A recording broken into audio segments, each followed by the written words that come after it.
So we're gonna have mercy on you. We're gonna go back to working primarily two-handed. This will be more input, recoil control type situation.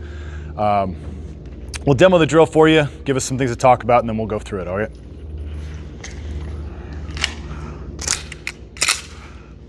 Stand by.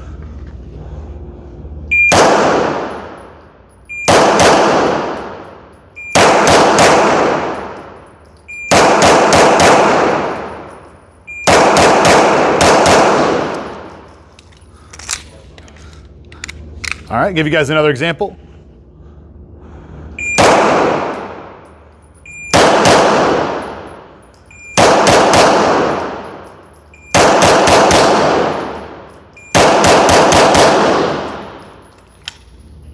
All right, so a couple of examples there.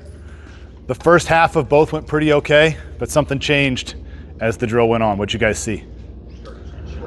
Yeah, more tension building. So what's likely to happen in this drill, generally for most folks, it goes pretty well. The 1, 2, sometimes even the 3-round piece goes pretty okay.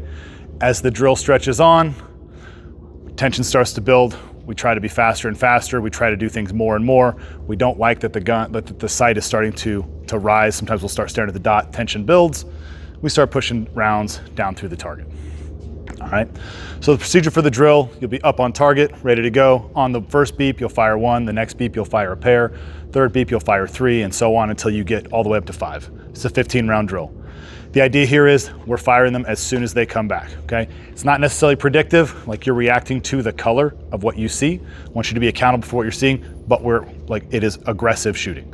That's the whole point, is we're outside the comfort zone a little bit. All right, stand by.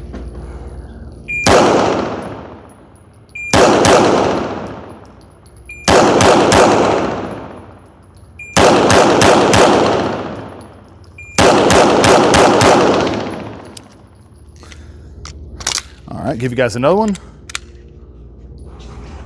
Stand by.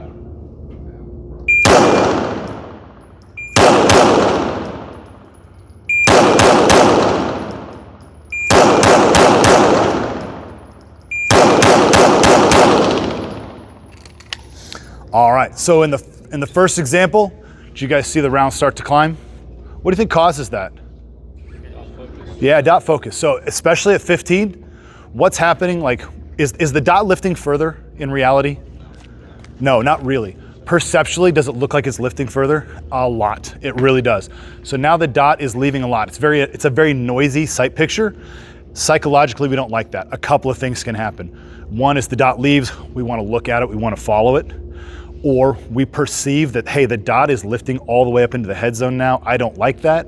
That's really far. I need to do something about it. I start to shove on the gun. Like we talked about yesterday, errors begin to compound. Dot goes up, shove on the gun, it goes down. Then when I shoot, it rises further. I don't like what I'm seeing, and it just kind of becomes this cascading comedy of errors. Another thing that can happen that's a little sneaky and difficult to pick up on is we're locked in on a spot for the first round or pair. Really hard focused, clearly on that spot, and the dot's bouncing nice and cleanly. And then somewhere around like the triplet or the quad, my vision just unlocks a little bit. I don't get dot focused. I'm not tracking the dot up, but I'm also not actually zoomed in on a small spot on the target.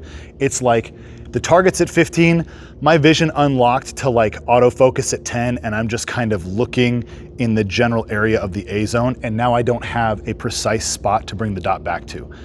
That's a really hard one to catch. It's really hard for us to see because there's nothing visually that happens to you. But if you suddenly realize like, hey, I can't really tell where the rounds are going, or you start having hits that are wandering and you're not calling them, but you're not tracking the dot, be really suspicious that you're no longer actually zoomed into a spot and we're just kind of auto-focused at a middle distance. That's something that happens especially as we move further back. It's difficult to pick out until you realize what's happening, and like you might realize it in the moment, refocus on a small spot, and suddenly the dot behavior changes and it gets a lot cleaner. You're like, oh, I think that's what's going on. So again, we'll shoot this at both distances. The idea here is you're shooting it about as aggressively as you can. You're going to be tempted to want to push on the gun, especially at further distances when the sight picture gets really noisy. like the dot's moving a lot, you feel like it takes forever for the dot to come down, that is your brain's perception of like, hey, I need to help here. And that's your opportunity to make poor life decisions. I would encourage you to fight that urge, because if you don't, you'll not be happy with what happens. All right, you guys want to give it a try? All right.